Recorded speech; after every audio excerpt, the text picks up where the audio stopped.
সবে কদর দিছি তোমার আখিরাতের নেকি বাড়াবার জন্য। আখিরাতের জন্য সেজদা দিবা রমজানে একটা, আমার ফেরেশতা লিখবে 70টা। সুবহানাল্লাহ বলবা একবার, ফেরেশতা লিখবে 70 বার। 70। দুনিয়া এতটা লাগে না।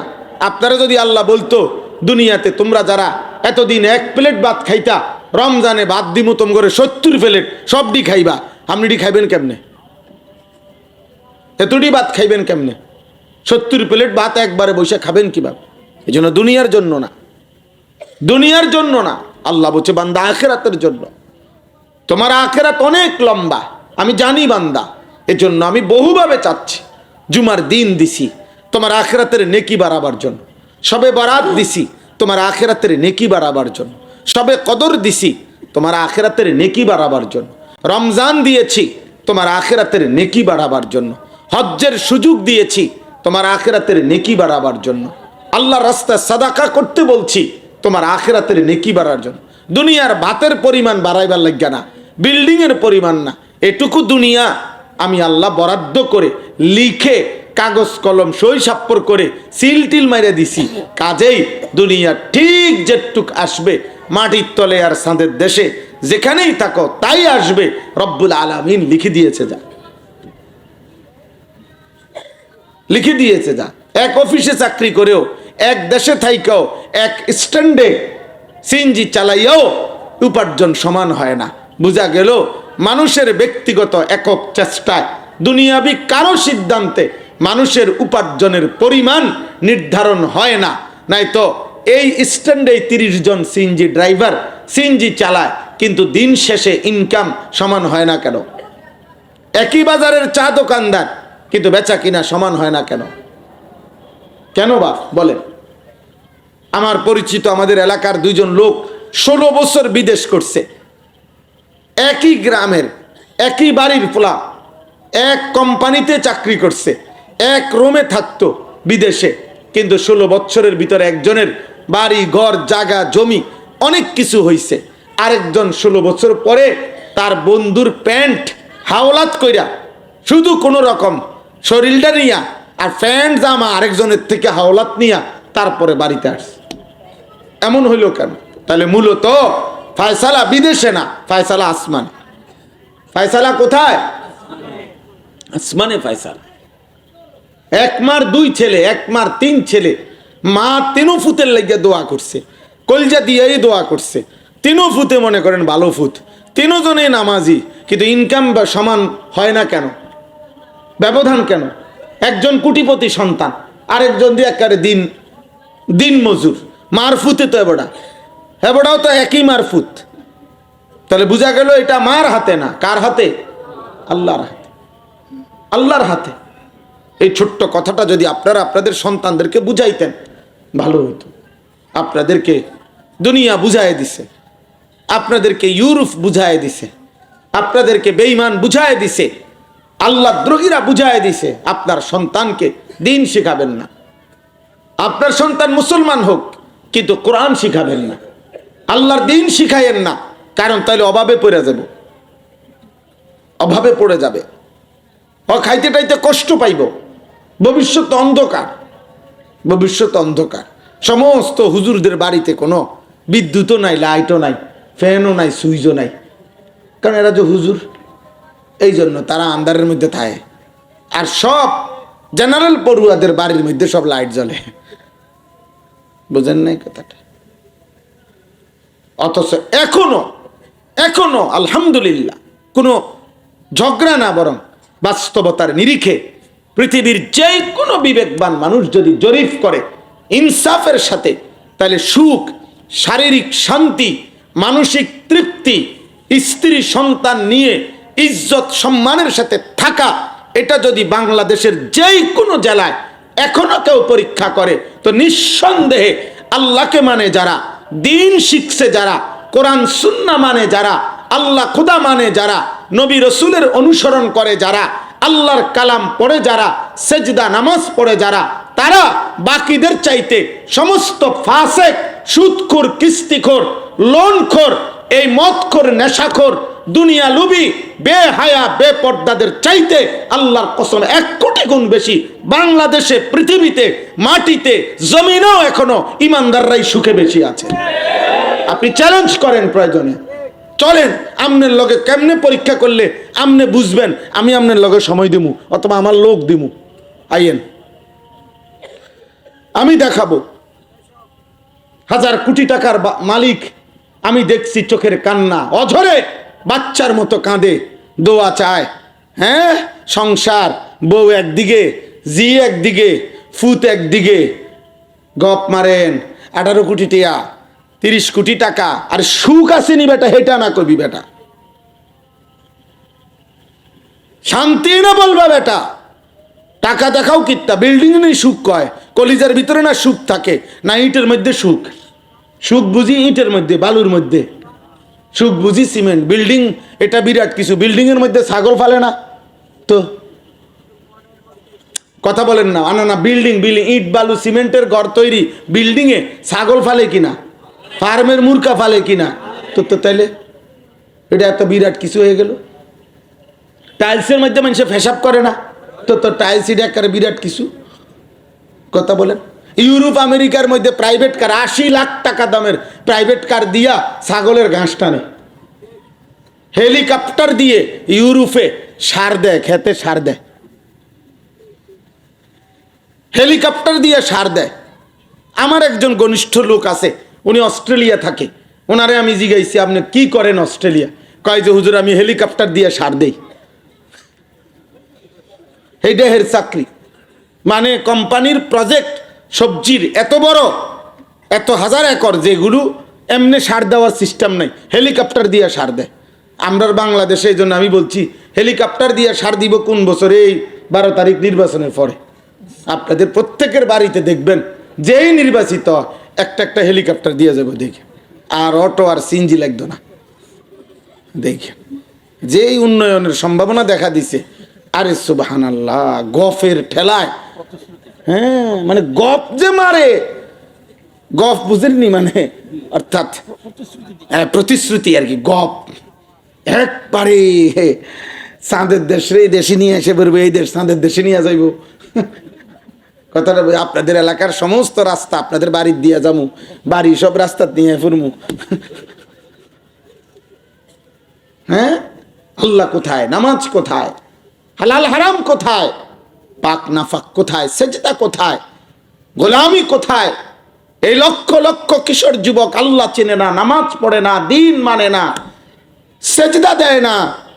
প্রতিদিন কোটি কোটি বাংলাদেশের মুসলিম কিশোর যুবক সারা দিন সারা রাত মোবাইলে উলঙ্গ ছবি দেখে, নর্তকী দেখে, জিনা বেবিচারের দৃশ্য দেখে, চুল রাখছে বেঈমানের মতো, মহিলা, মেয়ে, কন্যা, মুসলমান কন্যা, মুসলমান বোন রাস্তায় রাস্তায়, বাজারে, মার্কেটে নিজের শরীর, যৌবন, রূপ যৌবন প্রদর্শন করে বেড়াচ্ছে। এত নাফরমানির ভিতরে কারো হাত দিয়া সুখ আসবে না, আল্লাহর কসম, আল্লাহ তাআলার কাছ থেকে ছাড়া অন্য কারো কাছে সুখ, শান্তি, ভাগ্যের পরিবর্তন কোনো মানুষের কাছে নাই। অবস্থার পরিবর্তন হবে আল্লাহর হাতে। কার হাতে? আল্লাহর হাতে। সুখে থাকা আল্লাহর ফয়সালা, দুঃখে থাকা আল্লাহর ফয়সালা, সুস্থ থাকা আল্লাহর ফয়সালা, অসুস্থ থাকা আল্লাহর ফয়সালা, আল্লাহর ফয়সালা। কারো মুখে উচ্চারণ নাই, সবাই মিলে এই করে দিবে, এই করে দিবে, এইটা দিবে কইলে একজনে যদি অটো দিমু, আরেকজনে আইয়ে কবি সিনজি দিমু, কারণ 12 তারিখের আগে কইয়া না রাউন পরে গের আমার ফাইবানি, বুঝেন না কথাটা? এরপরে তোর খুঁজেই ফাইতা না তুমি আমার, কি এর অটো আর কি এর সিএনজি, অন যা কইয়া যারে যে বুঝতে চায়, বুঝছেন না কথাটা? কেউ ডিম দিব কইলে আমি ডাইরেক্ট মুরগা দিব তোরে বেটা, চা কি ডিম একটা দিয়ে তোরে কি বেজ্জুতি করবো নাকি, ডাইরেক্ট মুরগি দিয়ে দিব, সারাদিন ডিম ফারবো তোমার ভাই, বলে দিতেছে, আর যেটা পারছে সেটা বলতেছে। আল্লাহ আমাদেরকে মাফ করে দেন। আমার ভাই, আমার বন্ধু, আমাদের প্রতিদিনকার একই কথা, আমাদের আখিরাত, আমাদের আল্লাহর সাথে সম্পর্ক, আমাদের মালিকের হাতেই আমাদের ফয়সালা। হাকিমুল উম্মত মুজাদ্দিদুল মিল্লাত হযরত মাওলানা শাহ আশরাফ আলী থানভী রহমতুল্লাহ আলাই, তিনি যখন দোয়া করতেন তিনি আল্লাহকে বলতেন, আল্লাহ কোন পৌঁছেগা হামে তেরে সওয়া, আয় মাওলা জগতে আর কে আছে মাওলা, আমাদের কেউই তো নাই, আপনি ছাড়া আমগো খবর নেবে কে, আপনি ছাড়া আমগো ভালো করবে কে, আপনি ছাড়া আমাদেরকে সুখ দেবে কে। নবীজি সাল্লাল্লাহু আলাইহি সাল্লাম 5 ওয়াক্ত নামাজের পরে আল্লাহ নবী সাল্লাল্লাহু আলাইহি ওয়াসাল্লাম দোয়া করতেন। আব্বা নবী 5 ওয়াক্ত নামাজের পরে এই দোয়া করতেন, আল্লাহুম্মা লা মানিআ লিমা আ'তাইতা ওয়ালা মু'তিয়া লিমা মানা'তা ওয়ালা ইয়ানফা'ু যাল জাদ্দি মিনকাল জাদ। আয় আল্লাহ, আপনি দিলে বাধা দেবে কে, আপনি না দিলে দেবে কে, আপনাকে বাদ দিয়ে চেষ্টা করে কি লাভ হবে, দেবে তো আল্লাহ, সব চাওয়া পূরণ করবে তো কে, বলেন না সবাই, কে?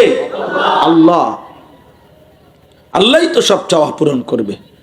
অতএব দোস্ত আমার, বন্ধু আমার, ভাই আমার, যার যা বুঝ, যে যেমনে বলতে পারছে বলুক, বাকি আমরা এই মুহূর্তে এই জন্য বলতেছি, আমাদের ছোট্ট বুঝ হইলো, আমাদের ছোট্ট কথা হইলো, এই মুহূর্তে সারা পৃথিবীর সমস্ত মুমিন ঈমানদার, আখিরাত যাদের দরকার, জাহান্নাম থেকে যাদের মুক্তি দরকার, যাদের জান্নাত দরকার, যাদের পরকাল দরকার, আল্লাহর সন্তুষ্টি দরকার, নবী সাল্লাল্লাহু আলাইহি সাল্লামের সুপারিশ দরকার, আল্লাহর প্রিয় বান্দাদের সঙ্গী হওয়া দরকার, খোদার কসম তাদের জন্য এই মুহূর্তে একটাই মূল আকাঙ্ক্ষা, একটাই মূল প্রস্তুতি, একটাই মূল আশা, একটাই আবেগ, একটাই ভালোবাসা এই মুহূর্তে, সেটা হলো মাহে রমজান। মাহে রমজান মুমিনের মূল চাওয়া এখন এটা, ইমানদারের মূল চাওয়া এটা। আল্লাহ কাছে চলে আসছি মাওলা, এই রমজান শোনা যায় মাওলা, আর কয়টা দিন, আর কয়টা দিন, এমন কাছে আইনা, তীরে আইনা তরি ডুবাইয়া দিয়েন না, তীরে আইনা ডুবাইয়া দিয়েন না, আল্লাহ কবরে নিয়েন না, আর কয়টা দিন হায়াত দেন, রমজান পর্যন্ত পৌঁছাই দেন।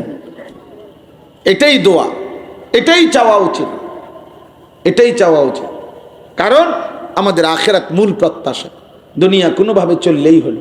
নবী সাল্লাল্লাহু আলাইহি ওয়াসাল্লাম, তিনি আল্লাহ নবী সাল্লাল্লাহু আলাইহি ওয়াসাল্লাম দুনিয়ার ব্যাপারে নবীজি নিজে আল্লাহর কাছে বলছেন, আল্লাহ দুনিয়ার হায়াতটা আমি এভাবে পার করতে চাই, ইন্নী আশবাউ ইয়াওমান ওয়া আশকুরু আজুউ ইয়াওমান আতাসাব্বারু, আল্লাহ আমি এক বেলা পেট ভরে খাবো, আপনার শুকর আদায় করব, আরেক বেলা ক্ষুধার্ত থাকবো, আপনার সবর করব।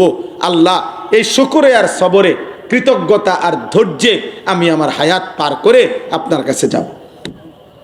নবীজি সাল্লাল্লাহু আলাইহি ওয়াসাল্লাম, আল্লাহ আমি প্রতিবেলা 3 বেলা পেট ভরে দুনিয়া খাইতে হবে, জরুরি না, জরুরি। শত শত সাহাবী, নবীজির বিবিগণ, নবীজির অন্যান্য সাহাবাগণ, একথা হাদিসে আছে, সাক্ষ্য দিয়েছেন, আল্লাহ নবী সাল্লাল্লাহু আলাইহি ওয়াসাল্লাম 2 বেলা টানা, পরপর 2 বেলা, কোনোদিন মৃত্যু পর্যন্ত কোনোদিন পরপর 2 বেলা আল্লাহ নবী সাল্লাল্লাহু আলাইহি ওয়াসাল্লাম পেট ভরে খান নাই, পেট ভরে খান নাই।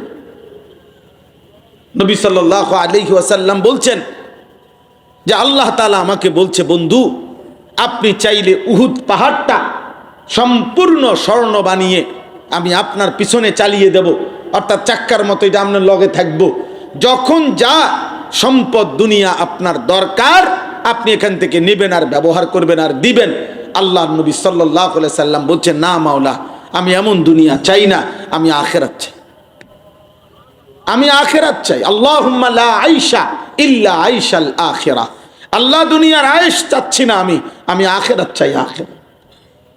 হযরত ওমর রাদিয়াল্লাহু তাআলা আনহু একদিন রাসূলুল্লাহ সাল্লাল্লাহু আলাইহি সাল্লামের কামরায় ঢুকছেন, নবীজির হুজরার মধ্যে দেখছেন, নবীজির হুজরার মধ্যে তখন 4টা জিনিস, একটা চাটাই যেটার উপরে নবী সাল্লাল্লাহু আলাইহি সাল্লাম শুয়েছিলেন, একটা চাদর, তোশক, কিচ্ছু নাই, খালি চাটাইয়ের উপরে, হোগলার উপরে শোয়া, চাটাইয়ের উপরে আল্লাহ নবী সাল্লাল্লাহু আলাইহি সাল্লাম, হাদিসের শব্দ হলো ওয়াকাদ আসারা ফি জামবিহি, নবী সাল্লাল্লাহু আলাইহি সাল্লামের দেহ মুবারক, পবিত্র সুন্দর দেহে এই চাটাইয়ের দাগ পড়ে গেছিল, দাগ পড়ে গেছে।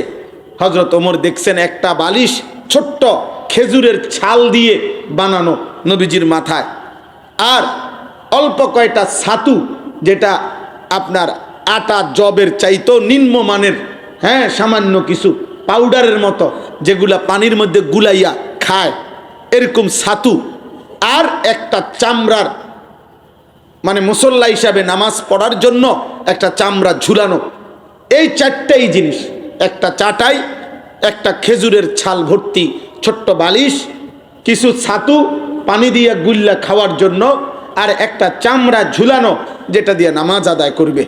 এই চারটি জিনিস ছাড়া সরদারি দু আলম, যিনি সৈয়দুল কৌনাইন, যিনি সৈয়দুর রসুল, যিনি মুসাদ্দিকুর রসুল, যিনি নবীউল আম্বিয়া, যিনি নবী দো জাহাঁ, যিনি নবী দো শাহাঁ, যিনি নবী দো আলম, যিনি ফখরে মৌজুদাত, যিনি মাহবুবুর রহমান, যিনি রবের মাহবুব, যিনি হাবিবুর রহমান, যিনি আল্লাহ তাআলার হাবিব, যার জন্য মালিক গোটা কায়নাত সাজাইছেন, যার ভালোবাসা আল্লাহ তাআলা সবচেয়ে বেশি দান করেছেন, সেই নবী তার ঘরের এই সামান, এই চারটা হযরত ওমর রাদিয়াল্লাহু তাআলা দেখে কাঁদতেছিলেন।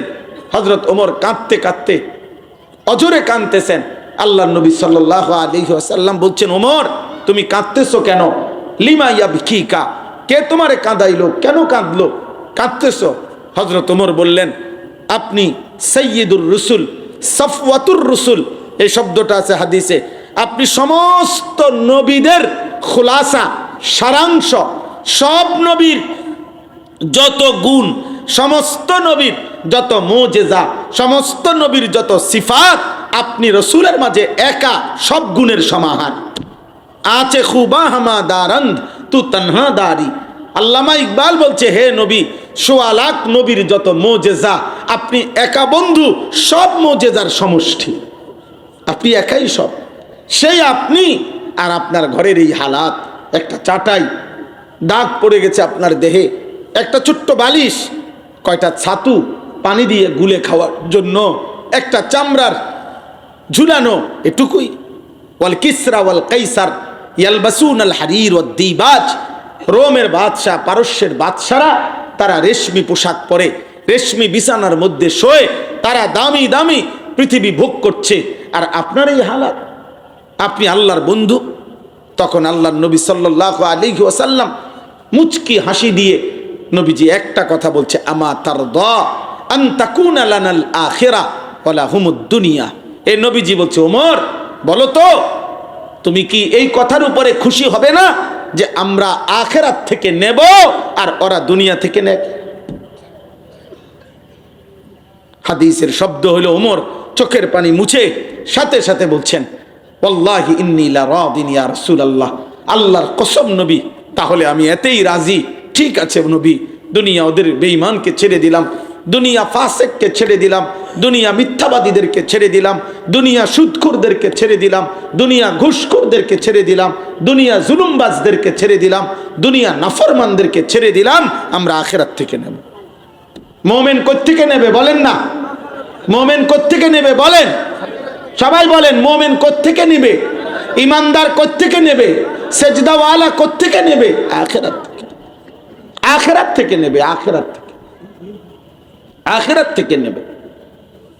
আমার ভাই, আমার বন্ধু, আমার বাপ, নওজোয়ান ছেলে, তোমাদেরকেও বলি, বাবা, এখনই সময় তোমার জীবন ভালো করার, সুস্থতার সময়, সবল সময়, যৌবনের সময়, শারীরিক সক্ষমতার সময়, সারা অঙ্গে সারা দেহে সুস্থ তুমি, সবল তুমি মজবুত। তোমার চোখ, নাক, কান, মাথা, হাত, পাও, ব্রেন, দিল, দিমাগ, পেট, পা, কোনো কিছুতে রোগ নাই, ব্যাধি নাই, তুমি আল্লাহকে সেজদা করবা না? তুমি রাতভর নামাজ পড়বা না? আল্লাহ তাআলা যৌবন, শক্তি, সক্ষমতা আল্লাহ তাআলা তো তার দ্বীন মানার জন্য, আল্লাহকে মানার জন্য দিয়েছিলেন। সাহাবায়ে কেরামের ইতিহাস সেটা, যত সাহাবী ইসলামের জন্য শ্রেষ্ঠ অবদান রাখছেন, তাদের অধিকাংশই, একেবারে সংখ্যাগরিষ্ঠ অংশই ছিল যুবক, নওজোয়ান। রাসূলুল্লাহ সাল্লাল্লাহু আলাইহি ওয়াসাল্লামের সাহাবী, 14 বছরের সাহাবী, 17 বছরের সাহাবী, 19 বছরের সাহাবী, 22 বছরের সাহাবী। এই বয়সী সাহাবীরা গোটা পৃথিবীতে ইসলাম আল্লাহর নবীর কালেমা উজালা করে দিছে, আলোকিত করে দিছে। হযরত উকবা ইবনে নাফে গোটা আফ্রিকা মহাদেশ বিজয় করে যেদিন তিনি আটলান্টিক মহাসাগরের পারে দাঁড়াইয়া, আমার কাছে আরবি কিতাব আছে, তিনি বলছেন হাত তুলে আল্লাহকে, আল্লাহ আপনার জাতের কসম, লোকেরা বলতেছে যে এই সাগরের ওই পারে যদি কোথাও এক সুতা এক বিগত মাটি যদি থাকতো আমি জানতাম, তাহলে আমি ওই মাটিতে গিয়েও আপনার কালেমার পতাকা উড়াই দিতাম, আপনার কালেমার পতাকা উড়াই দিতাম। এই 22 বছর মাত্র বয়স ছিল ওনার, উকবা ইবনে নাফে। এভাবে অসংখ্য সাহাবী।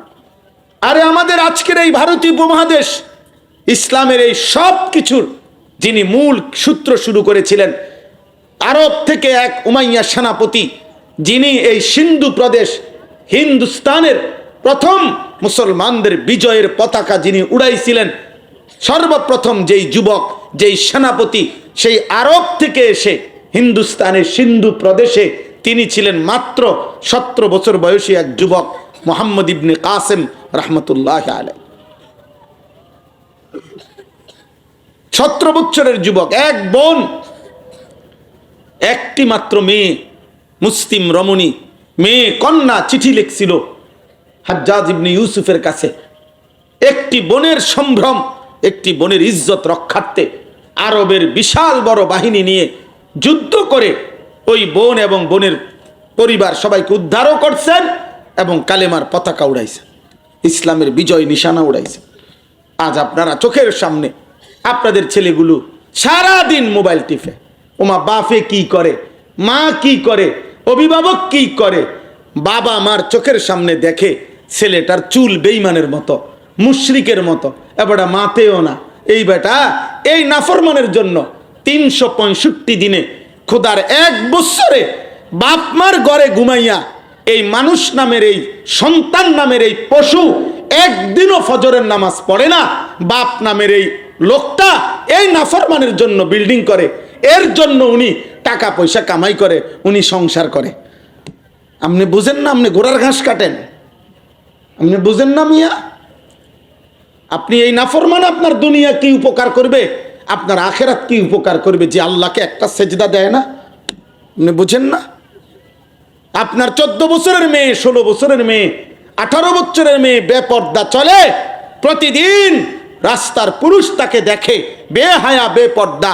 3 বছর 5 বছর ধরে কোনো অসৎ চরিত্রহীন লম্পট ছেলের সাথে হারাম প্রেম করে, সম্পর্ক করে, আর আমনে সংসার করেন, আমনে মাথার গাম পায়ে ফেলা পয়সা কামাই করেন। আপনি বেওকুফ নি মিয়া? আপনি বুঝেন না? আপনি বুঝেন না কি সংসার করছেন? এই নাফরমানের লগে বুঝাপড়া আগে করবেন যে আল্লাহরে ডাকবা কোন দিন, সেজদা করবা কোন দিন, নাইলে আলাদা হও। তুমি যে তো আল্লাহকেই পাত্তা দাও না, তো আমি আর বাপ দরকার কি তোমার? আরে বুঝেন নাই আপনি কথা? যে 1 ওয়াক্ত নামাজ পড়ে না, এই জানোয়ার মানুষরূপী এই পশু, ও তো আল্লাহরে কিছুই মনে করে না, তো আমনের মতো বাপেরও তো হাতে গনাতে ধরে না। আপনি সরে যাবেন তার থেকে, তার লগে বুঝাপড়া না করবেন। ও তো আল্লাহকেই কিছু মনে করে না, ও তো আখেরাতকেই কিছু মনে করে না, ও তো কবরকে কিছুই মনে করে না, ও তো পরকালকে কিছুই মনে করে না। তার জন্য আমি কামাই করব কেন? ঠিক আছে বলে, বাবা তুমি তোমার পথে চলো, অসুবিধা কি? তোমার হাতে তোমারে ছেড়ে দিলাম। সাবধান মুসলমান, সব শেষ। আমি আবারও বললাম, 12 তারিখ পৃথিবীর শেষ নির্বাচন না। 12 তারিখ সন্ধ্যায় ইসরাফিল ফু দিবে না। কথা বোঝেন নাই? আমাদের জীবন শেষ, আখেরাত। আখেরাত আমাদের মূল ঠিকানা, পরকাল আমাদের মূল ঠিকানা, এটাই আমাদের মূল ফয়সালা। আমাদের গন্তব্য আমাদের আখেরাত। কোথায় বলেন? আমাদের গন্তব্য কোথায় বলেন? আখেরাত। আমাদের ফিরে যাওয়া আখেরাত। আমরা আখেরাতের প্রস্তুতি নেব, আর এর জন্য আমাদের রমজান, এর জন্য আমাদের রমজান। বলেন আলহামদুলিল্লাহ। রমজান আমাদের সামনে, রমজান আমাদের সামনে, আমাদের জীবন আমাদের রমজান। আমরা রমজানের জন্য আমরা শতভাগ প্রস্তুতি নেব। আমার শায়েখ দামাত বারাকাতুহুম তিনি ইনশাআল্লাহ কথা বলবেন রমজানের উপরে, অনেক বলবেন। আমার প্রিয় ভাই মাওলানা ইউসুফ বিন ইকবাল, সে যতক্ষণ কথা বলেছে আমিও আয়সা কিছুক্ষণ শুনছি রমজানের উপরে, ইফতারির উপরে, সাহারির উপরে। আপনাদের সামনে যারা প্রথম আসছিলেন তারা শুনছেন, অনেক সুন্দর জ্ঞান গর্ভ কথা বলেছিল। আপনাদের কাছে আমার কথা এটাই, মহান আল্লাহ পাক রব্বুল আলামিন মূল কথা এটা। রমজানের বিষয়ে আল্লাহ তাআলা বলছে, বান্দা শুরুটা আমি 10 দিন রহমত দিলাম, আল্লাহ বলছে মাগফিরাত দিলাম মাঝখানে, তৃতীয় দশক আমি আল্লাহ তাআলা নাজাত দিলাম, এরপরে আমি আল্লাহ রমজানের শেষ দশকে শবে কদর দিলাম, আমি আল্লাহ রমজানে কোরআনুল কারীম নাজিল করলাম, আমি আল্লাহ তাআলা রমজানে কোটি কোটি বান্দাকে জাহান্নাম থেকে মুক্তি দেই, আমি আল্লাহ রমজানের প্রত্যেক সেকেন্ড স্বর্ণের দামে না, রূপার দামে না, মণিমুক্তার দামে না, বরং 7 আসমান ও জমিন 1000 বার বিক্রি করলে যেই মূল্য হবে তার চাইতে বেশি মূল্যে রমজানের এক এক সেকেন্ড আমি তোমাকে দান করলাম, আমি তোমাকে দিলাম বান্দা, তুমি নেও বান্দা, তোমার আখিরাত সাজাও, তোমার জান্নাত বানাও, আমি তোমাকে দেব বান্দা। লাআল্লাকুম তাত্তাকুন, আল্লাহ বলছে 11 মাস গুনাহ ছাড়তে পারো নাই, ঠিক আছে 1 মাস ঘুরে দাঁড়াও, 11 মাস আমার হুকুম পালন করতে পারো নাই, ঠিক আছে যা ভুল হয়েছে বান্দা সব ঝেড়ে মুছে তুমি 30 দিন আইয়ামাম মাদুদাত গুইনা গুইনা, আল্লাহ বলছে বেশি কম হবে না, 30 অথবা 29 দিন আমি আল্লাহ বললাম, এই 30 দিন বা 29 দিন তুমি বান্দা আমার কথাটা মেনে চলবা।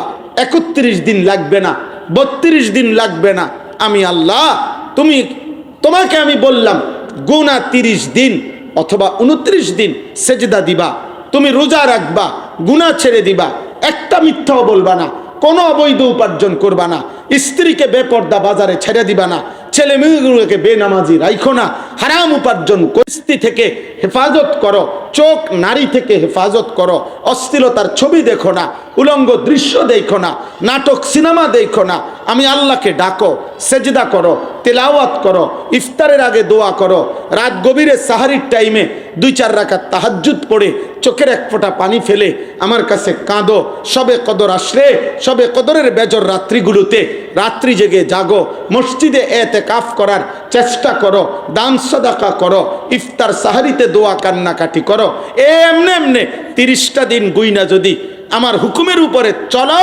আমি আল্লাহ 30 দিনের দিন আমি আল্লাহ নতুন করে ঈদের চাঁদ তুলব, তোমারে মুত্তাকি বানায়া জান্নাতে উঠায় দেব। লাআল্লাকুম তাত্তাকুন, মুত্তাকি বানায় দেব 1 মাসেই 30 দিনেই।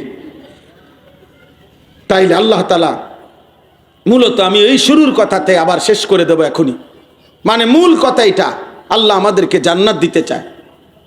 আমরা অনেক সময় মানুষ কথার প্রসঙ্গে বলে যে ভাই, মনে করেন কথার আবেগে কেউ বলল যে ভাই আপনি আমারে পরিষ্কার বলেন, আসলে আমারে ঘুরাইয়েন না, আপনি আমার এটা দিবেননি, আমি যেটা চাইতেছি এই পর্যন্ত যা 10 বার কইছি আপনারে 20 বার কইলাম, আপনি এটা হেটা কন, এত কথা না ভাই, পরিষ্কার বলেন আপনি আমারে দিবেন কিনা, আপনার ভিতরে কথাটা কন।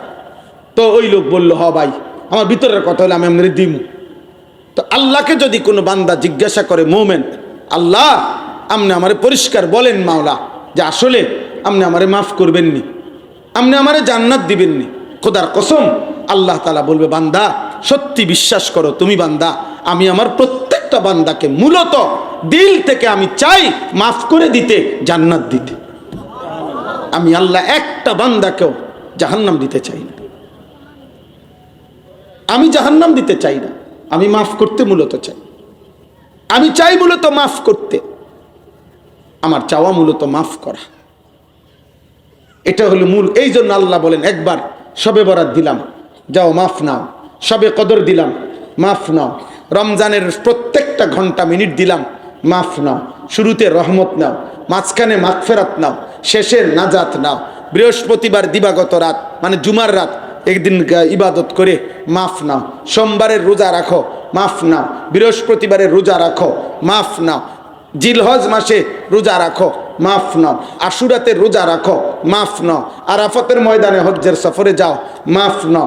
চারিদিকে কখনো দিন দিছি, কখনো রাত দিছি, কখনো সপ্তাহ দিছি, কখনো মাস দিছি, কখনো ঘন্টা মিনিট দিছি, কখনো স্থান দিয়েছি। যেমনে পারছি আমি আল্লাহ চাইছি কোনো না কোনোভাবে তোমারে মাফ করতে, জান্নাত দিতে। তবুও তুমি কদর যদি না করো বান্দা, আমি কি করতাম? আমি কি করব? এই জন্য কোরআন শরীফে একটা সূরা আছে, সূরা মুরসালাত, 29 পারায়। ওই সূরার মধ্যে আছে আল্লাহ তাআলা 10 বার একটা সূরাতে বলছে একটা কথা, ওয়াইলুন ইয়াউমাইদিল লিল মুকাদ্দিবিন, সমস্ত মিথ্যাবাদী নাফরমান পাপীদের জন্য জাহান্নাম। এই কথাইটা আল্লাহ একই সূরাতে 10 বার বলছে। 10 বার, 10 বার বলার পর আল্লাহ তাআলা বলছে শেষ কথা, ফাবি আইয়ি হাদিসিম বাদাহু ইউমিনুন। আল্লাহ বলছে বান্দা বলো তো আমি আর কতবার বললে তুমি বান্দা আমার কথাটা মানবা? তাই আল্লাহ যদি কিয়ামতের দিন জিজ্ঞাসা করে, বান্দা আমি নবী পাঠাইলাম, আমি রাসূল পাঠাইলাম, 23 বছর আমার বন্ধু তোমাদের জন্য চোখের পানি ফেললো, আমার বন্ধু তায়েফের রক্তে সারা দেহ রঞ্জিত করলো, ক্ষুধার কষ্টে পেটে পাথর বাঁধলো, উহুদের দান দান শহীদ করা রক্ত মাখা বেহুশ দেহ নিয়া পড়ে রইল, রাতের পর রাত সেজদায় দাঁড়িয়ে তোমাদের উম্মতের জন্য আমার বন্ধু কাঁদলো। আমি আল্লাহ 30 পারা কোরআন নাজিল করলাম, এত রাত দিলাম, এত দিন দিলাম, এত মাস দিলাম, এত সুযোগ দিলাম, এত কিছুর বিনিময়ে আজ তোমার আমল নামার মধ্যে গুনাহে পুরা, আজ তুমি জাহান্নামের ঘোষণা পাইলা। এমন ভুল কেমনে করলা বান্দা? এমন ভুল কেমনে করলা?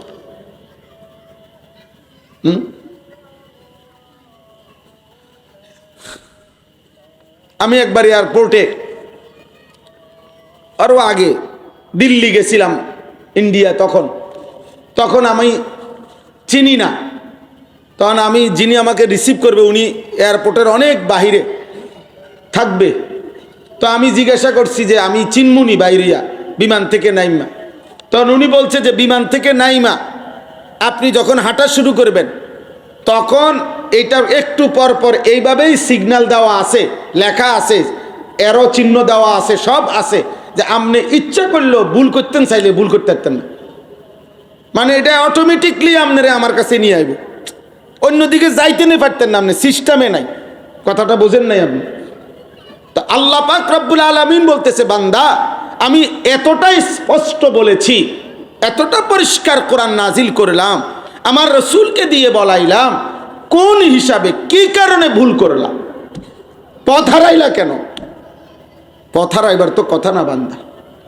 এত বড় কোরআন পেয়ে পথ হারাইবা কেন? এত বড় শ্রেষ্ঠতম রসুল পেয়ে পথ হারাইলা কেন? এই জন্য আজকে এতটুকুই কথা।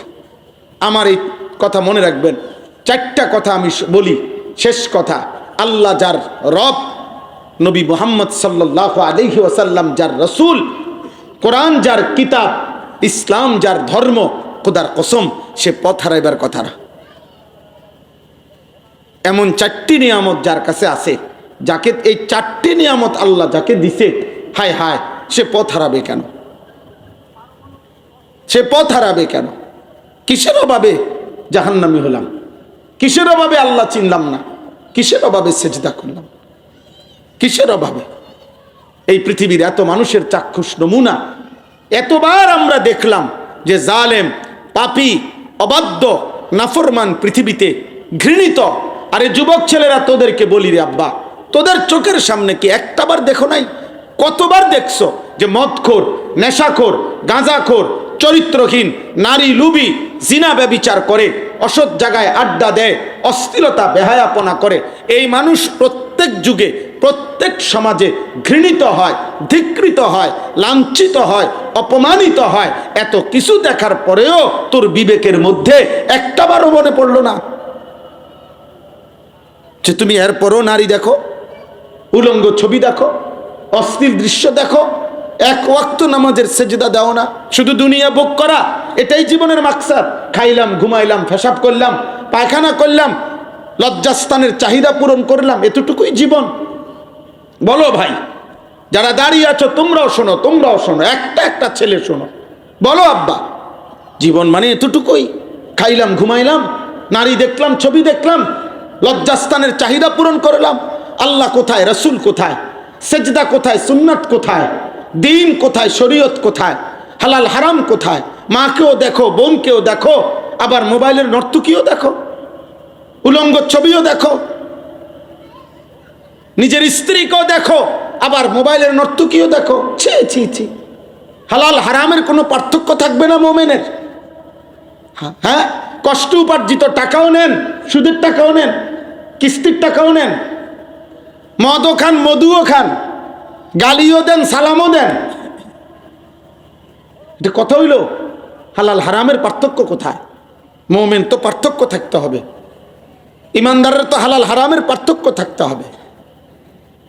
বলে কেন এই গাফলতি, এই খামখেয়ালি? শেষ পর্যন্ত দুনিয়ায় যদি ভোগ করা মাকসাদ, তো দুনিয়াতেও মরে যাবেন একদিন, হাসলেও মরে যাবেন, কাঁদলেও মরে যাবেন, সেজদা দিলেও মৃত্যু হবে, নাফরমানি করলেও মৃত্যু হবে। সেজদা দিতে দিতে আব্দুল কাদের জিলানি হয়ে গেলেও মরণ হবে, নাফরমানি করতে করতে ফেরাউন নমরুদ হলেও মৃত্যু হবে। তো মৃত্যু হওয়ার পরে পৃথিবী থেকে তো চলে যেতেই হবে, কিন্তু এটা খোদার কসম, নাফরমান পাপী শুধু দুনিয়া ভোগ করছে, সে দুনিয়া ঠিকই ভোগ করছে, আর কোনোদিন দুনিয়াও তাকে শ্রদ্ধার সাথে স্মরণ করে না, আর আখেরাতেও সে কোনো ন্যূনতম ইজ্জত সম্মান পাবে না। আজকের পৃথিবীতে এটাই বাস্তবতা সব সময়। আপনারা দেখেন, ফেরাউন পৃথিবী ভোগ করছে, ফেরাউন কোনো ফকিরা ছিল না, ফেরাউন ভিক্ষা করতো? কথা বলে না। ফেরাউন কি ভিক্ষা করতো? কি ছিল ফেরাউন? বাদশাহ ছিল, খোদা দাবিদার, কি জানতেন বাদশাহ? তার ভিতরে কত বড় অহংকার ছিল। 40 বছর ফেরাউনের কোনোদিন সর্দি কাশি, মাথা ব্যথা, জ্বর, ব্যারাম কিচ্ছু হয় না, তাফসীর আছে। এই ফেরাউন দুনিয়া তো ভোগ করছে, কিন্তু আল্লাহর এই নাফরমান আজকে 1000 বছর পরেও তো পৃথিবীর মানুষ, সারা ইউরোপের কোনো কাফের বেঈমানরাও তাদের পোষা কোনো কুত্তার নামও রাখে না ফেরাউন, কুত্তার নাম। ফেরাউনের নাম কোনো কুত্তার নামও নাই, নমরুদের নাম কুত্তার নামও নাই, আবু জেহেলের নাম কুত্তার নামও নাই, আবু লাহাবের নাম কুত্তার নামও নাই। কিন্তু 1450 বছর আগের এক বেলাল, কালো নিগ্রু গোলাম, আল্লাহকে রাজি করে গেছে, রাসূলুল্লাহ সাল্লাল্লাহু আলাইহি সাল্লামের ভালোবাসায় জীবন দিয়ে গেছে। খোদার কসম, 1450 বছর পরেও আজও লক্ষ কোটি ইমানদার সন্তানের নাম বেলাল। বেলাল আছে? কথা বলে না। নমরুদ আছে, ফেরাউন আছে, আবু জেহেল আছে, তো তুমি থাকবা কেমনে? এই নাফরমান, বেড়ি দেখো, নারী দেখো, অশ্লীল ছবি দেখো, চুল রাখছো বেঈমান মুশরিকের মতো। আল্লাহ কই, রাসূল কই, সেজদা কই, নামাজ কই, হালাল কই, হারাম কই? হ্যাঁ, আল্লাহ আমাদেরকে মাফ করে দেন, আল্লাহ আমাদেরকে কবুল করে নেন, আল্লাহ আমাদের কলিজার মধ্যে ফিকির দান করেন। চলেন নিয়ত করি, এবারের রমজানকে সামনে রেখে জীবন বদলাবো ইনশাআল্লাহ। বলেন ইনশাআল্লাহ, বলেন দিল থেকে বলেন ইনশাআল্লাহ।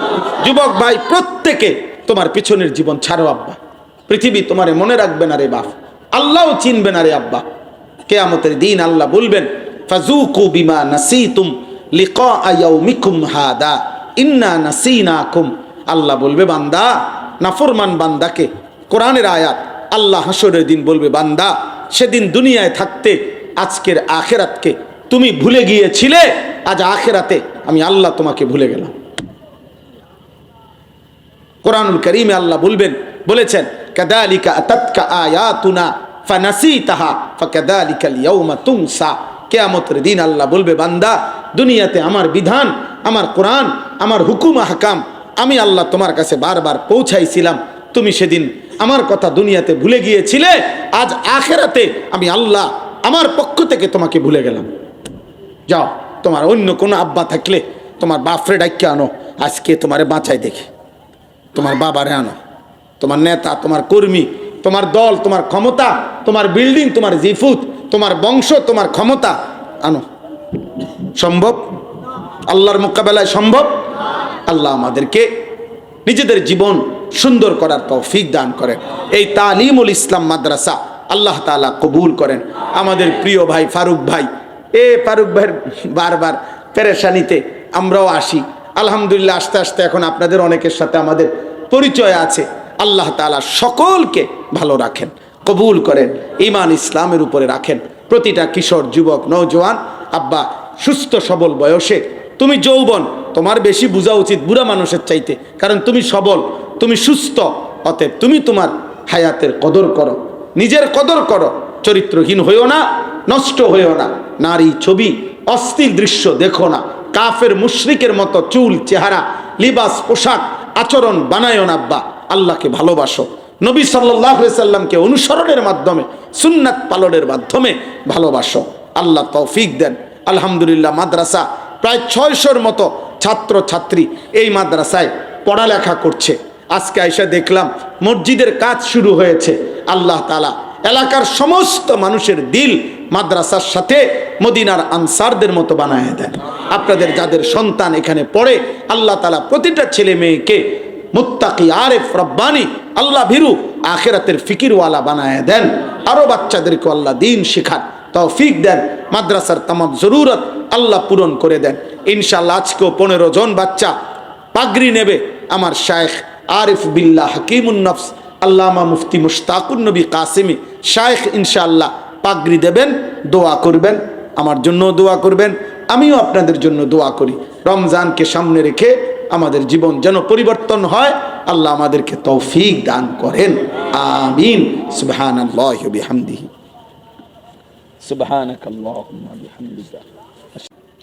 আমার হায়াত প্রতি ঘন্টা কার হায়াত বলেন না? আমার হায়াত। প্রতি মিনিট কার হায়াত? আমার হায়াত। আমার হায়াত। আমার মৃত্যুর পরে, আমি চলে যাওয়ার পরে পৃথিবী আরো কিছু হইতে পারে, তা আমার কি? বাকি মানুষ সব চাঁদের দেশে ঘরবাড়ি করলেই কি, আমি তো মরে গেলাম। আমার জিফুত সন্তান আদি নাতি নাতনি যদি এরপরে মঙ্গল গ্রহ গিয়া বাসাবাড়ি করে, তো আমার কি এখানে? আমি তো মরে গেছি, আমি তো মরে গেছি। এই জন্য আমি বলছি, মনে করেন 12 তারিখ নির্বাচনের দিনও তো ভোর থেকে সন্ধ্যা পর্যন্ত অনেক লোকের মৃত্যু হবে, অনেক লোকের। তো যেই নির্বাচিত হয় হবে, কিন্তু আপনি তো কবরে চলে গেছেন। এবার আপনি নির্বাচিত ব্যক্তির জন্য থেকে সুযোগ সুবিধা ভোগ করবেন কেমনে? আপনারা মরে গেলেন। আপনারও তো উনি তো আপনারও আশ্বাস দিছিল, এই দিব সেই দিব, আপনি নেন না। উনি তো নির্বাচিত হয়েছে। অতএব আমরা যারা মুমিন, আমরা যারা মুসলমান, আমাদের জন্য মূল বিষয় হলো আখিরাত। আমাদের প্রতিদিন আখিরাত, আমাদের মূল প্রস্তুতি আখিরাত। দুনিয়া এরপরে থাকবে না না থাকবে, মানুষ সুখে থাকবে না কাঁদবে, বংশধর কিভাবে দুনিয়া চলবে, এটা বড় বিষয় না। আখিরাত কেমনে চলবে, আখিরাত কেমনে চলবে? আল্লাহ তাআলা আমাদের আখিরাতের জন্য নবী পাঠাইছেন, আল্লাহ তাআলা আমাদের আখিরাতের জন্য রাসূল পাঠিয়েছেন, আল্লাহ তাআলা আমাদের আখিরাতের জন্য কোরআন পাঠিয়েছেন, আল্লাহ তাআলা আমাদের আখিরাতের জন্য বিভিন্নভাবে আমাদেরকে সুযোগ দিয়েছেন। একবার বলছেন, বান্দা সবে বরাত দিলাম, নেকি কামাও আখিরাতের জন্য। আরেকবার বলছে, সবে কদর দিলাম, নেকি কামাও আখিরাতের জন্য। আরেকবার বলছে, জুমার রাত দিলাম, নেকি কামাও আখিরাতের জন্য। আরেকবার বলছে, নামাজের ওয়াক্ত দিলাম, সেজদা দাও আখিরাতের জন্য। আরেকবার বলছে, রমজান মাস দিলাম, একই রাত একই সূর্য, গত 11 মাসের সূর্য চন্দ্র রাত একরকম, রমজানও একই রাত একই দিন একই ঘন্টা মিনিট, কিন্তু আল্লাহ তাআলা বলেন আখিরাতের আলোকে প্রতি সেকেন্ডকে দাম বাড়ায় দিলাম অনেক বেশি, অনেক বেশি, অনেক বেশি। তোমার আখিরাত দরকার বান্দা, আমি আল্লাহ তোমাকে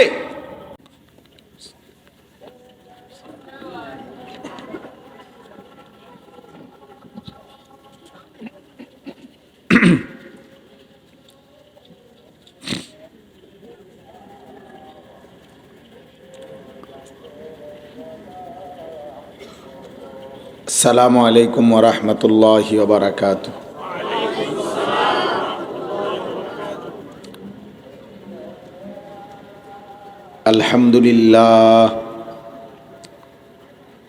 আলহামদুলিল্লাহ নাহমাদুহু ওয়া নাস্তাঈনুহু ওয়া নাস্তাগফিরুহু ওয়া নু'মিনু বিহি ওয়া নাতাওয়াক্কালু আলাইহি ওয়া নাউযু বিল্লাহি মিন শুরুরি আনফুসিনা ওয়া মিন সাইয়্যাতি আ'মালিনা من يهده الله فلا مضل له ومن يضلله فلا هادي له ونشهد أن لا إله إلا الله وحده لا شريك له ونشهد أن سيدنا وحبيبنا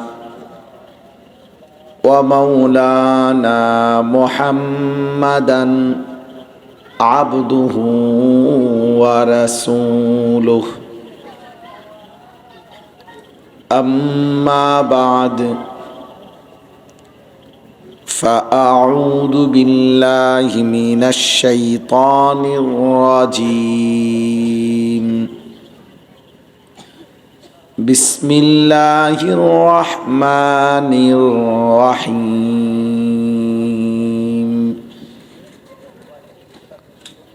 شهر رمضان الذي أنزل فيه القرآن أنزل فيه القرآن هدى للناس وبينات من الهدى والفرقان فمن شهد منكم الشهر فليصمه ومن كان مريضا أو على سفر فعدة من أيام أخر يريد الله بكم اليسر ولا يريد بكم العسر ولتكملوا العدة ولتكبروا الله على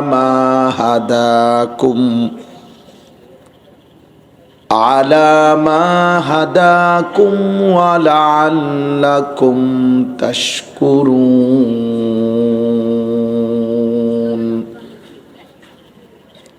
صدق الله مولانا العظيم وقال نبينا صلى الله عليه وسلم من صام رمضان إيمانا واحتسابا غفر له ما تقدم من ذنبه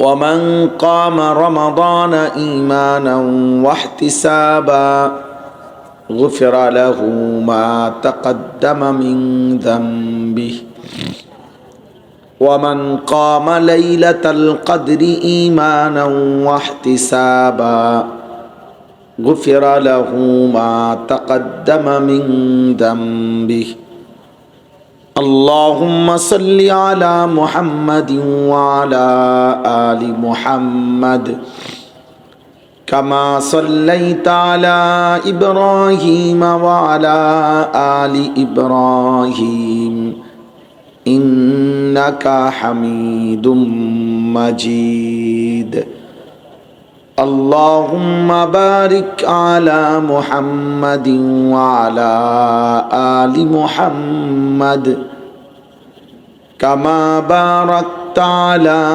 إبراهيم وعلى آل إبراهيم إنك حميد مجيد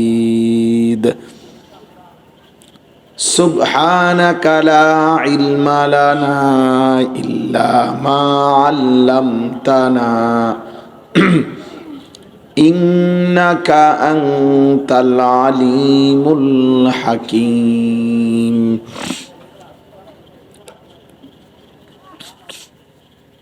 আলহামদুলিল্লাহ, আল্লাহ পাক রব্বুল ইজ্জত জুল জালাল ওয়াল ইকরামের ফজল কারাম, রব্বুল আলামিনের অপরিসীম ইহসান, মেহেরবানি, দয়া, আল্লাহ তাআলা আমাদেরকে আজ 1 ফেব্রুয়ারি 2026 রোজ রবিবার চট্টগ্রাম রাউজান গহিরা কোতোয়ালি ঘোনা 1 নং ওয়ার্ড তালিমুল ইসলাম মাদ্রাসা ও এলাকাবাসীর যৌথ উদ্যোগে আজকের এই মোতাবাররাক বার্ষিক মাহফিলে আল্লাহ তাআলা আমাদেরকে আসবার বসবার আল্লাহর জন্যই জমা হওয়ার তৌফিক দান করেছেন। আলহামদুলিল্লাহ। মুআজ্জাজ মুহতারাম হাজিরিন, আমাদের অত্যন্ত প্রিয় ভাই, আমাদের স্নেহধন্য ছোট ভাই হযরত মাওলানা মুফতি ইউসুফ বিন ইকবাল এতক্ষণ পর্যন্ত আপনাদের সামনে দলিল ভিত্তিক কোরআন এবং সুন্নাহর উদ্ধৃতি দিয়ে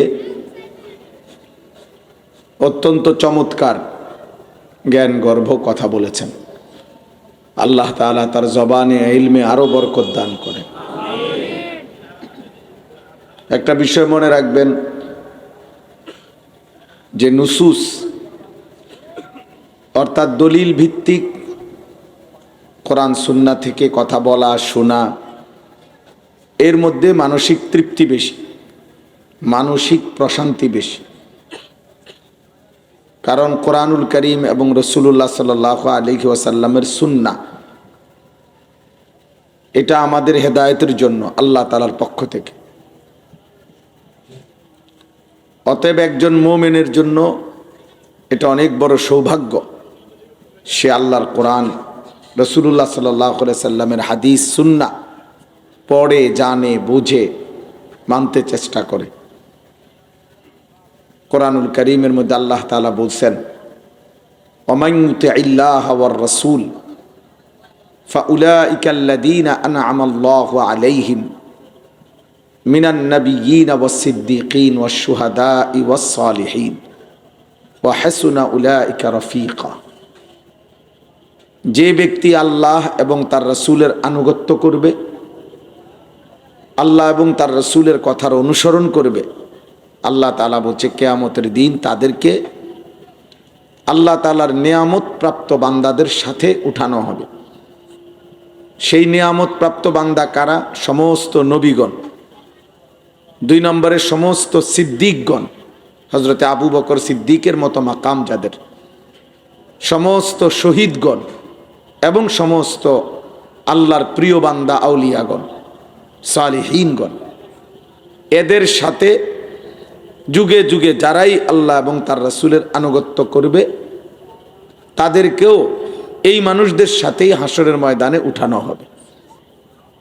ওয়া হাসুনা উলাইকা রফিকা। আর আল্লাহ তাআলা বলেন, ভাবো তো বান্দা, কিয়ামতের দিন তারা বন্ধু হিসাবে কতই না উত্তম হবে। যখন কেউ তার ডানে বামে দেখবে নবীগণকে, সিদ্দিকদেরকে, শহীদদেরকে, আউলিয়া বুজুর্গ আল্লাহর প্রিয় বান্দাদেরকে।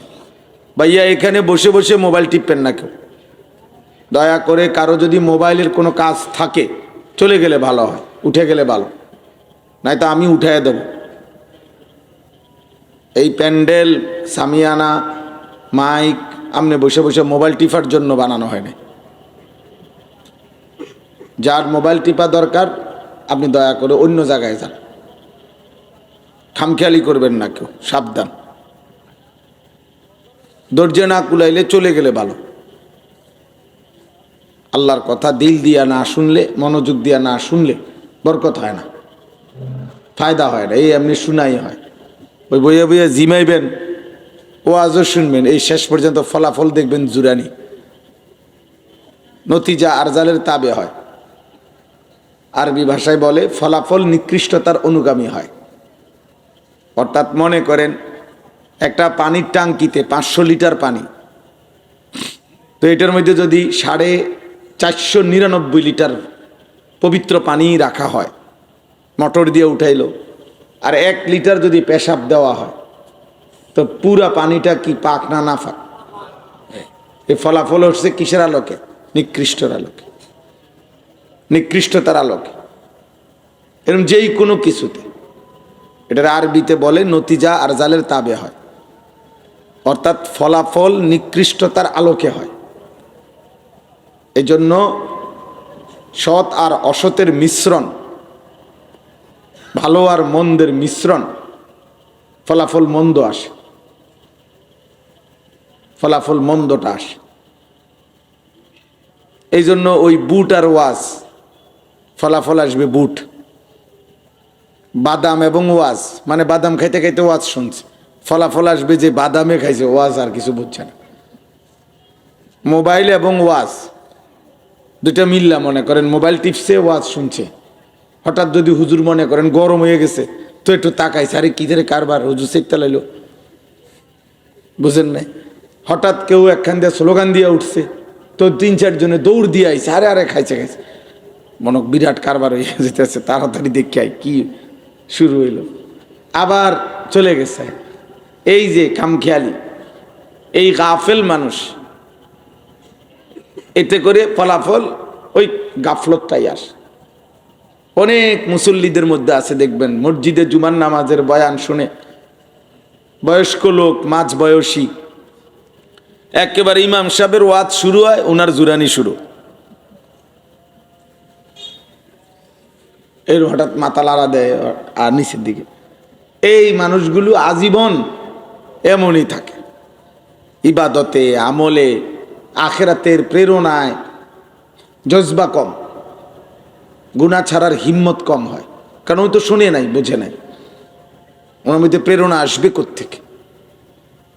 অথচ নেক আমল শুধু করাই যথেষ্ট না, বরং নেক আমলে প্রতিনিয়ত মুমিনের জন্য আল্লাহ বলছে প্রতিযোগিতা করা উচিত। ওয়াফি যালিকা ফালিয়াতানাফাসিল মুতানাফিসুন, আল্লাহ তাআলা বলছে ঈমানদারদের উচিত জান্নাত অর্জনের জন্য পরস্পর প্রতিযোগিতা করা নিজেদের মাঝে।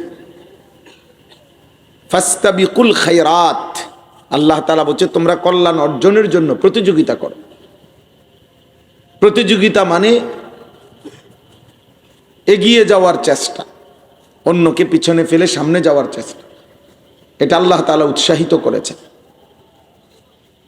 ওয়াসারিউ ইলা মাগফিরাতিম মির রাব্বিকুম, আল্লাহ বলছে তোমাদের রব তোমাদের জন্য মাগফিরাত নিয়ে অপেক্ষা করছে, তোমরা দৌড়াও, দৌড়িয়ে আসো, জলদি আসো, দ্রুত গতিতে আসো, আল্লাহর মাগফিরাত নাও।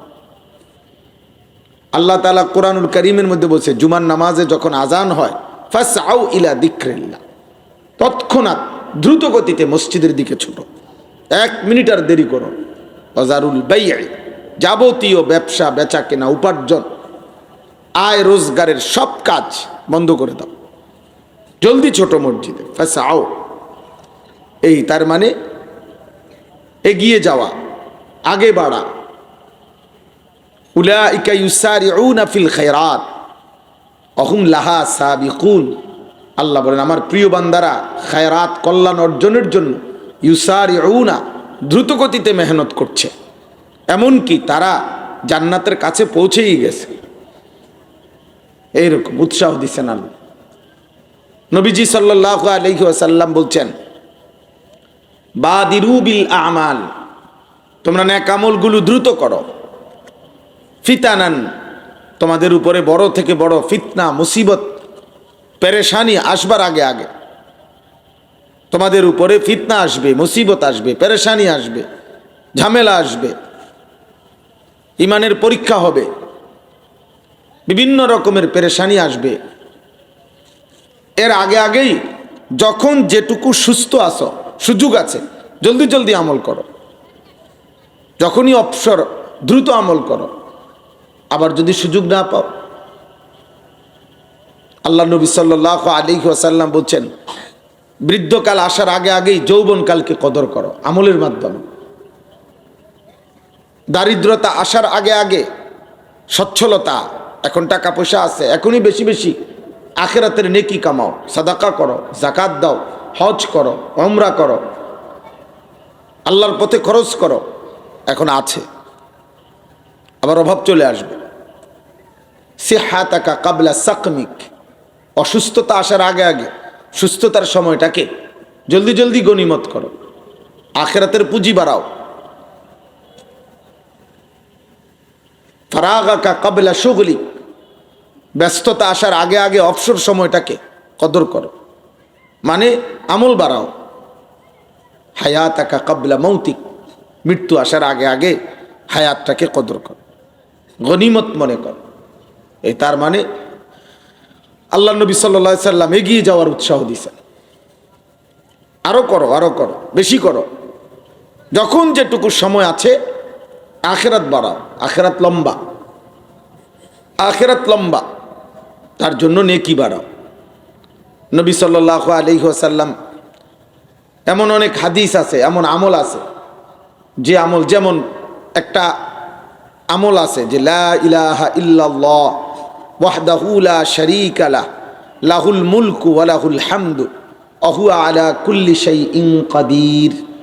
এই কালেমাটা নবী সাল্লাল্লাহু আলাইহি ওয়াসাল্লাম বলছে, কেউ যদি প্রতিদিন 100 বার পড়ে, 100 বার, সেই দিন তার চাইতে বেশি নফল ইবাদতকারী আর কেউ হবে না। কিন্তু এটা বলার পরে নবীজি আবার বলছে, কিন্তু কেউ যদি 100 বারের চাইতে বেশি পড়ে, 200 বার পড়লো, 300 বার পড়লো, তাহলে সে ওই 100 বারের আমলকারীর চাইতেও এগিয়ে যাবে। তাহলে বোঝা গেল যে আরো বেশির প্রতিও উৎসাহিত করেছে।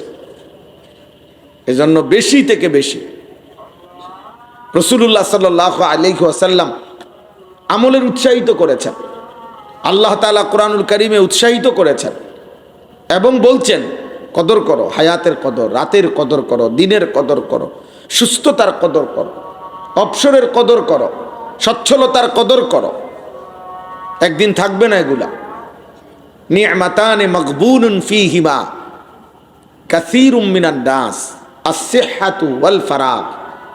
আল্লাহ নবী সাল্লাল্লাহু আলাইহি ওয়াসাল্লাম বলেন, দুইটা নিয়ামত এমন আছে যেটা তখন থাকে বান্দা তখন কদর করে না, ধোকা খায়, আছে তো এখনো লম্বা সময় আছে, কিন্তু একদিন হঠাৎ করে দেখে তার এই দুইটা নিয়ামত তার সাথে আর এখন নাই। একটা হলো আস-সিহহাতু, নবীজি বলেন সুস্থতা, সুস্থতা আছে এখনো কদর করে না। একদিন দেখে হায় নানামুখী রোগ শোক তারে আইসা ধরে ফেলছে, এইবার আর আমল করার জজবা পায় না, সুস্থতা নাই, আমল করবে কোত্থেকে। একদিন দুরন্ত যৌবন ছিল, কৈশোর ছিল, সারা রাত চাইলে নামাজ পড়তে পারতো, আল্লাহকে ডাকতে পারতো, কিন্তু না কদর করলো না। আজ পরন্ত বেলায় বয়স হয়ে গেছে, অসুস্থতা হয়ে গেছে, দুর্বলতা চলে আসছে, এখন আর কুলাইতে পারে, এখন আর পারছে না। আল্লাহ নবী সাল্লাল্লাহু আলাইহি সাল্লাম বলেন, অথচ সুস্থতার সময় নিজেকে নিজে ধোকা দিছে, ধোকা খাইছে যে আছে তো সময়, এখনো মাত্র 18 বছর, এখনো মাত্র 20 বছর, আরো লম্বা হায়াত বাকি। আর হলো ওয়াল ফারাগ, দ্বিতীয় নাম্বার হলো অবসর। প্রত্যেক মানুষের অবসর বড় নিয়ামত। এই মুহূর্তে তার হাতে একটু অবসর আছে, এই অবসরগুলো অনাদরে অবহেলায় নষ্ট করে ফেলে, মনে করে আর কি করমু, আর কত করমু আর। কিন্তু একদিন এমন ব্যস্ততা, এমন পেরেশানিতে পড়ে যায়, তখন একটু অবসরের জন্য, একটু সুযোগের জন্য আফসোস করতে থাকে, কিন্তু আর আফসোস করতেই যা পারে, কিন্তু আর সুযোগ মিলে না, সময় আর মিলে না। এজন্য দোস্ত, সুস্থতা থাকতেই আমল করা, সময় থাকতেই, হায়াত থাকতেই আমল করা। কোরআনুল কারীমের মধ্যে আছে, প্রত্যেক নাফরমান বান্দা, পাপী, দুনিয়া থেকে বিদায় নেওয়ার মুহূর্তে মালাকুল মউত আজরাইল যখন আসবে, প্রত্যেক পাপী মানুষ তারা আল্লাহ তাআলার কাছে আফসোস করবে আর বলবে, আল্লাহ আমাকে আর একটু সময় দেন, আমাকে আর একটু সময় দেন, দুনিয়ায় আর কিছুদিন থাকতে দেন, আমি নেক আমল করব। আল্লাহ বলবেন না, কাল্লা, কখনোই না। প্রত্যেক নাফরমান কবরে হাজার হাজার বার, লক্ষ কোটি বার বলবে, আল্লাহ আমাকে একটু দুনিয়ায় যেতে দেন। আল্লাহ বলবেন না। প্রত্যেক নাফরমান হাসরের ময়দানে বলবে, আল্লাহ ফারজি'না না'মাল সালিহান, আমাকে দুনিয়ায় একটু ফেরত যেতে দেন, একটু সময় দেন, আমি নেক আমল করব। আল্লাহ বলবেন না। প্রত্যেক নাফরমান জাহান্নামের আযাবের মধ্যে কোটি কোটি বার বলবে, আল্লাহ রব্বানা আখরিজনা, আমার জাহান্নামের আগুন থেকে একটু বের করে দেন, দুনিয়ায় যেতে দেন, আমাকে একটু সময় দেন, আমি নেক আমল করব। আল্লাহ বলবেন না, না। এইভাবে না বলতে বলতে আর নাফরমান চিৎকার করতে করতে একদিন কোরআনুল কারীমের সূরা মুমিনুনের মধ্যে আছে, একটা পর্যায়ে জাহান্নামী বান্দাকে আল্লাহ বলবেন, ক্বালা খসাউ ফিহা ওয়ালা তুকাল্লিমুন। এই নাফরমান মৃত্যুর দিন থেকেই তো বলতেছিল, আরেকটু সুযোগ দেন, আরেকটু সুযোগ দেন, আরেকটু সুযোগ দেন। জাহান্নামেও কোটি কোটি বার বলবে। একটা পর্যায়ে মহান আল্লাহ পাক বলবে, হে বেঈমান, হে নাফরমান, তুমি এই জাহান্নামে অনন্তকালের জন্য পড়ে থাকো, ওয়ালা তুকাল্লিমুন, আর একটি কথাও বলবা না, আর কোনো শব্দ করবা। তাফসীরের মধ্যে লিখছে, এই কথা যখন আল্লাহ কাউকে বলে ফেলবে, তো ওই নাফরমান আর কোনোদিন জাহান্নামের মধ্যে কোনো শব্দ, আওয়াজ, মানুষের মতো কোনো কথাবার্তা, আওয়াজ আর করতে পারবে না, আর করতে পারবে না। নাউযুবিল্লাহ। তাফসীরের মধ্যে আছে, এরপরে জাহান্নামীর মুখ থেকে যে আওয়াজ বের হবে, সেটা হয় কুত্তার আওয়াজ, নয়তো গাধার আওয়াজ, কুকুরের ঘেউ ঘেউ ধ্বনি অথবা গাধার আওয়াজ তার মুখ থেকে বের। মানুষের কোনো আওয়াজ আর বের হবে না। এই জন্য নওজোয়ান ভাই, তোমার যৌবন তোমার আল্লাহর দাও, তোমার আব্বার না। তোমার যৌবন তোমাকে মোবাইলের নর্তকী দেয় নাই, তোমার যৌবন টেলিভিশনওয়ালার জন্য না, তোমার হায়াত মোবাইলের অসভ্য ছবির জন্য না, যিনি দিয়েছিলেন তার জন্য। সময়ের প্রত্যেক সেকেন্ডের পরিবর্তন আল্লাহর দেওয়া। রাত ভোর হয়, দিন আলোকিত হয়, অন্ধকার হয়, দিন সপ্তাহ হয়, সপ্তাহ মাস হয়, মাস বছর হয়। বিনিময়ে আমাদের হায়াত বাড়ে, বিনিময়ে আমাদের শরীর স্বাস্থ্য বাড়ে। এটাই তো সহজ কথা। আল্লাহ তাআলা কোরআনুল কারীমের মধ্যে বলছেন, বান্দা আমি তো তোমাকে মায়ের কোল থেকে একটা ছোট্ট বাচ্চা, তিফল, আমি তো বের করে এনেছি, শিশু। একদিন আমি আল্লাহ ধীরে ধীরে সকল অঙ্গে পূর্ণ শক্তি আমি দিয়েছি, যৌবনকালে সেটা আমি দিয়েছি। আবার আমি আল্লাহ সেই শক্তি আবার কমাইতে কমাইতে পুনরায় বৃদ্ধকাল আসতে আসতে আবার দুর্বল বানিয়ে ফেলি। একবার দুর্বলতা থেকে শুরু করেছি, শক্তির পর্যন্ত নিছি, আবার শক্তি থেকে যৌবনকালে আবার আমি আল্লাহ তাআলা শক্তি কমাইতে শুরু করলাম, বৃদ্ধকালে আবার দুর্বলতা ফিরাই দিল। একবার ভোরবেলা সুবহে সাদিক, সূর্য উঠতে শুরু করে, উঠতে উঠতে উঠতে তেজ আলোকিত হয়, আবার একটা পর্যায়ে 12টা, 11:30, 12টা, 12:15 বা এরকম একটা টাইম হইলে আবার সূর্যের তেজ কমতে শুরু করে, হেলতে শুরু করে। সন্ধ্যা হইতে হইতে সেই আলোকিত সূর্যটা, তেজওয়ালা সূর্যটা একেবারে নিস্তেজ হইয়া, আলোহীন হয়ে, দুর্বল হয়ে আবার ডুবে যায়। আমাদের হায়াত ঠিক এরকম। প্রতিদিনকার সূর্য দেখলে আমাদের হায়াত বোঝা যায়। সকালবেলা উঠতেছে উঠতেছে, অল্প কিছু সময় তেজ নিয়ে থাকে, আবার হেলতে থাকে, একটা পর্যায়ে ডুবে যায়। আমাদের হায়াতও ছোট্টবেলার শিশুকাল দুর্বলতা নিয়ে বাড়তে থাকে, একটা পর্যায়ে অল্প কিছুদিনের যৌবন শক্তি সামর্থ্য থাকে, আবার ঠিক বরাবর 40 বছর যেদিন শেষ হয়, প্রত্যেক মানুষের সারা দেহ, সারা অঙ্গের দুর্বলতা শুরু হয়। 40-এর পর থেকে ভাঙতে শুরু করে শরীর। এরপরে ধীরে ধীরে একদিন হয় কবরে, নয়তো নিস্তেজ দুর্বল হয়ে বৃদ্ধ অসহায় হয়ে পড়ে থাকে। কোরআনুল কারীম আল্লাহ তাআলা বলেন, অমিনকুম মান ইউরাদ্দু ইলা আরদালিল উমর লিকাই লা ইয়ালামা মিন বাদি ইলমিন শাইআ। আল্লাহ বলেন আমি কাউকে কাউকে এতটা বৃদ্ধ বানিয়ে ফেলি যে মানুষটা গত 60 বছর 70 বছর 80 বছর পৃথিবীর কত কিছু জানতো, বুঝতো, শিখতো, বলতো, পড়তো, লিখতো, শিখাইতো, সেই মানুষটা একটা পর্যায়ে আইসা এমন দুর্বল, এমন বৃদ্ধ, এমন অসহায় হয়ে যায় যে এখন আর সে কিছুই বোঝে না, কিছুই বলতে পারে, কিছুই বলতে পারে। আমার মা অসুস্থ, এখন প্রায় 75-80 বছর বয়স। যেটাই জিজ্ঞাসা করি মা কয় হুঁ, কিছুই বলে না, বুঝে না। অর্থাৎ আমি তো মাকে দেখছি যে মা পুরাটা সংসার চালাইছে। মা আমরা 5 ভাই 3 বোন, 8 জন ভাই বোনের জন্য দিবানিশি কষ্ট করছে। আমরা 5 ভাই মাদ্রাসায় পড়েছি, বাবার অল্প বেতনের চাকরি, মা এই জোড়াতালি দিয়া কষ্ট করে কইরা আমরা 5 ভাইয়ের পড়ালেখার যাবতীয় খরচ সংসার টানা হেসরা করে চালাইয়া। আমার আব্বা প্রাইমারি স্কুলে মাস্টারি করতেন, একটা মসজিদে ইমামতি করতেন, 43 বছর আব্বা এক মসজিদে ইমামতি করেছেন। শেষ বেতন ছিল আব্বার 2800 টাকা। 43 বছর পরের বেতন ছিল 2800। তাইলে কতটা কষ্ট করে চলছেন। প্রাইমারি স্কুলের মাস্টারি তখনকার বেতন তো সামান্য ছিল।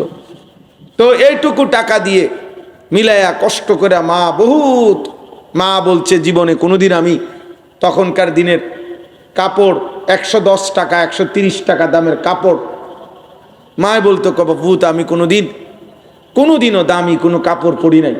সারা জীবন ঈদ চাঁদ একই রকম পরতাম, 1-2টা কাপড় 2-3টা দিয়েই চলছি। তাইলে এই কষ্টে করে সব কিছু বুদ্ধিমত্তা খাটাইয়া যে মা সংসার আগলাইয়া নিছে, তো উনি এখন যেটাই বলে কয় হুঁ, আমি মানে কিছুই বুঝে না। আল্লাহ তাআলা বলছেন এভাবেই আমি একদিন হয় কবরে পৌঁছাই দেয়। আমার আব্বা ইন্তেকাল করছেন সেই 2015 সালে। একদিন কি হয়ে যায়, দুর্বল হয়ে যায়। এই জন্য বাপ, এক মানুষেরকে আল্লাহ তাআলা পৃথিবীতে হায়াতে সবচেয়ে বড় যে নিয়ামত দুনিয়াবি দিছেন সেটা হলো সময়। হায়াত মানে এই সময়, হায়াত মানেই সময়, সময় মানেই আমার হায়াত, আমার সময় মানে আমার হায়াত, আমার হায়াত মানেই আমার সময়।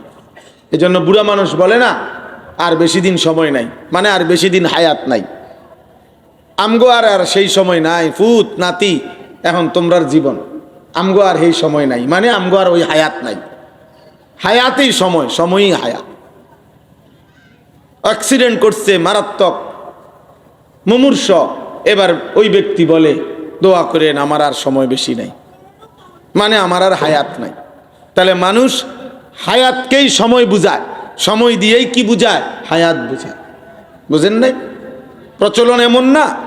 হ্যাঁ, অতএব কোনো মানুষের জীবনের এটাই তো পুঁজি, সময়। এক বুজুর্গ বলছিলেন, এক বড় বুজুর্গ বলছিলেন যে আমি বাজারে গেলাম, বাজারের সব দোকানদাররা ব্যবসায়ীরা দেখলাম মাল বেচা কিনা করতেছে, যার যে বিক্রেতা ক্রেতা দামাদামি করতেছে, কথাবার্তা বলতেছে, মুলামুলি করতেছে। কিন্তু তিনি বলেন আমি একজন বিক্রেতার কাছে গিয়ে অবাক হয়ে গেলাম। সেই বিক্রেতা হলো বরফ বিক্রেতা। তাফসীরের মধ্যে আছে বরফের চাকা আগের দিনে বাজারের মধ্যে বিক্রি হইতো, বরফের বড় বড় চাকা আর কি। তো এই বরফ বিক্রেতা তিনি বলেন আমি বরফ বিক্রেতার সামনে গিয়ে দেখি এই পুরা বাজারের মধ্যে যত বিক্রেতা আছে ব্যবসায়ী, তার মধ্যে বরফ বিক্রেতা শুধু চিল্লাইতে আছে, শুধু কাস্টমার ডাকতেছে, চিল্লাইতেছে, একটা মিনিট তার দুম ফালাইতেছে না, আর শুধু চিল্লাইয়া বলতেছে হে মানুষরা তোমরা ওই ব্যক্তির উপরে রহম করো যার পুঁজি প্রতি সেকেন্ডেই গলে গলে যাইতেছে, জলদি করো জলদি করো।